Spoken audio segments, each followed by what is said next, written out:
Foundation লোক আসছিল, আইসে পরে দিল। আমার মাথায় যত চুল আছে ঈশ্বরে তাদের জন্য এতটুকু জন্য ভালো রাখে। খুব খুশি, আপনারা অনেক কোটিপতি, আবার কোটিপতি হন, আশীর্বাদ করি।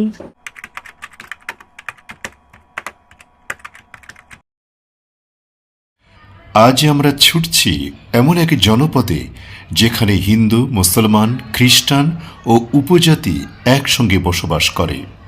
বিস্তীর্ণ পাহাড়, বনভূমি আর অসংখ্য ছোট ছোট টিলানালায় ঘেরা বাংলাদেশ ভারত সীমান্তবর্তী শেরপুর জেলার ঝিনাইগাতি উপজেলা, যেখানে পাহাড়, জঙ্গল ও সমতলের মতো জাতি, ধর্ম, বর্ণের মিলিত স্রোত হাত ধরাধরি করে বসবাস করে আসছে দীর্ঘদিন ধরে।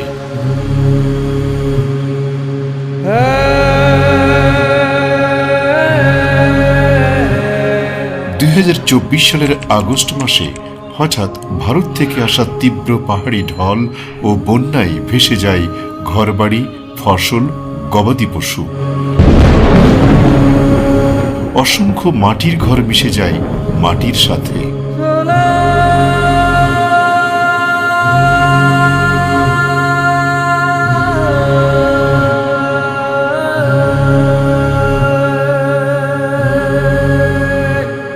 বন্যায় ক্ষতিগ্রস্ত এইসব ঘরহীন মানুষকে গৃহ নির্মাণ প্রকল্পের আওতায় ঘর তৈরি করে প্রতীকী চাবি হস্তান্তরের মধ্য দিয়ে কেবল ঝিনাইগাতি উপজেলাতেই 160 গৃহহীনকে ঘরের মালিকানা বুঝে দেয় আস-সুন্নাহ ফাউন্ডেশন।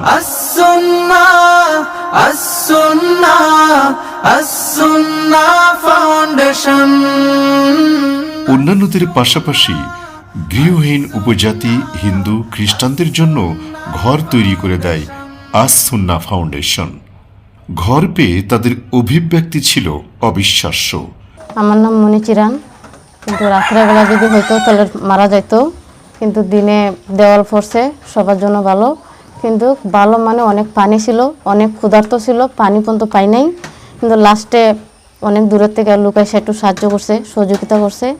তারপর আমার কোনো দিকে রাস্তা ছিল না। আমার হাজব্যান্ড পিতপাতর, উনি বাড়ি কাজ করতে পারে না।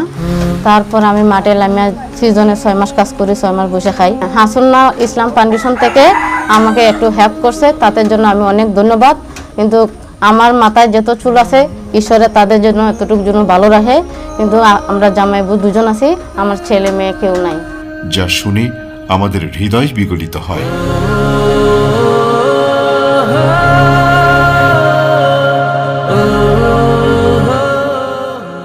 এই ঘরের পাশাপাশি আরেকটি ঘর আমাদের দৃষ্টি আকর্ষণ করে।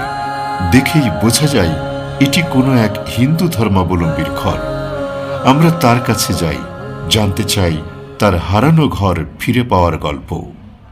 ঘরটা যে বন্যা আসলো, বন্যা এসে মাটির দেওয়াল ছিল, উপরে টিনের চাল ছিল, ভেঙে গেছে।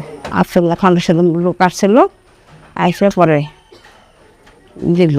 আমার তো মা বাবাও নাই, আপনারা যে অনেক মা বাবার মতো, ভাই বোনের মতো সাহায্য করলেন, খুব খুশি।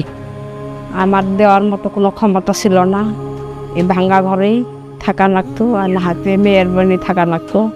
আপনারা অনেক সাহায্য সহযোগিতা করছেন, খুব খুশি। আপনারা অনেক কোটিপতি, আবার কোটিপতি হন, আশীর্বাদ করি। আমাদের পৃথিবীতে কেউ নাই।